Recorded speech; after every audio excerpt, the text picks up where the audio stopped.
नमस्कार मित्रांनो, शेतकरी ब्लॉगमध्ये आपलं स्वागत आहे मित्रांनो. तर पाहू शकता तुम्ही आपल्या प्लॉटमध्ये कोबीचा एकदम भारी प्लॉट होता मित्रांनो. पण अचानक अवकाळी पाऊस आला. पावसाचं वातावरण पाहू शकतो मित्रांनो. तर अशा पद्धतीने पाऊस असल्यामुळे पाऊस झाला, गारा पण झाल्या, तर आपली फ्लॉवर कोबी जी आहे मित्रांनो डायरेक्ट खराब झालेली मित्रांनो. तर खराब झाल्या असल्यामुळे त्यामुळे त्या जागेवर जाऊन ते कोयत्याने तोडून टाकत येते जागेवर, कारण की त्याचं आपलं खत वगैरे होईल.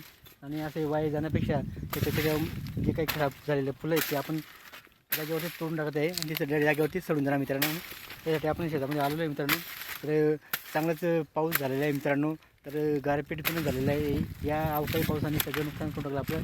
त्यासाठी कांदा पिकांना पण नुकसान झालेलं आहे मित्रांनो. म्हणजे जेवढे चांगले निघालेले तेवढे आपण विकून टाकलेले आहे. आता तर मात्र पूर्ण खराब झालेली फ्लॉवर कोबी आहे. आपण जागेवरती तोडून टाकतो मित्रांनो आणि तोडून डायरेक्ट त्याचे खत होईल मित्रांनो. यासाठी आपण डायरेक्ट जागेवरती कोयत्या मारून जागेवरती पडलेली आहे पूर्ण वावरामध्ये पाऊस मित्रांनो.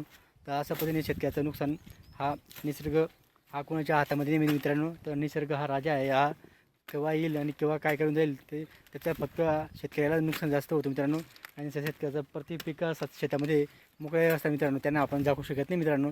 जेवढं झाकण्यासारखं पीक आहे तेव्हा आपण जागू शकतो, पण असं हे जे प्लॉट आहे ते आपण जागू शकत नाही मित्रांनो. तर अशा पद्धतीने शेतकऱ्याचं भरपूर मोठ्या प्रमाणात नुकसान झालेलं आहे मित्रांनो. तर असं हा निसर्ग राजा आहे. तो केव्हा काय करेल तर शेतकऱ्याच्या तोंडातला आलेला घाससुद्धा त्याने हिसकून घेतला मित्रांनो. असं पद्धतीने वातावरण झालेलं आहे आणि भरपूर पाऊस झाला मित्रांनो. व्हिडिओ लाईक शेअर कमी करा आणि चॅनलला सबस्क्राईब करा मित्रांनो. त्याच्यावर जय किसान.